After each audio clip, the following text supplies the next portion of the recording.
Hi all, welcome back to my channel Grammar Made Easy. நேத்து ரெண்டு images display பண்ணி அந்த ரெண்டு இமேஜஸை உங்களுக்கு எந்த வார்த்தைகள் யூஸ் பண்ணி வர்ணிக்க போகிறீங்களோ அந்த வார்த்தைகளை யூஸ் பண்ணி டிஸ்கிரைப் பண்ணுங்கன்னு சொல்லியிருந்தேன். அந்த ரெண்டு இமேஜஸ் ஒன்று ஒரு ரோஜாப்பூ, இன்னொன்று மயில்.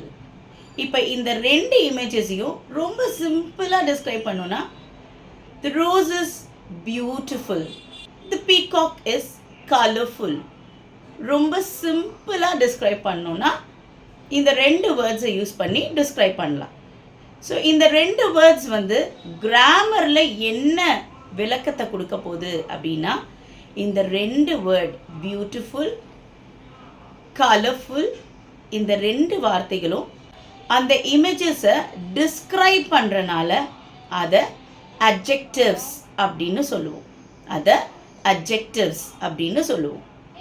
இப்போ நாளைக்கான டாஸ்க், மேலே ரெண்டு சென்டென்சஸ் ஃப்ளாஷ் ஆகும். அந்த ரெண்டு சென்டென்சஸ்லேயும் ஒரு blank கொடுத்துருப்பேன். அந்த blank-ஐ ஃபில் பண்ணுறதுக்கான ஆப்ஷன்ஸும் கீழே கொடுத்துருப்பேன். அந்த blank-க்கு நான் கொடுத்துருக்க ஆப்ஷனில் எது பெஸ்ட்டாக இருக்குமோ அதை வச்சு நீங்கள் ப்ளேஸ் பண்ணுங்கள். இதுக்கான விளக்கத்தை நான் நாளைக்கு கொடுக்குறேன். தேங்க்யூ.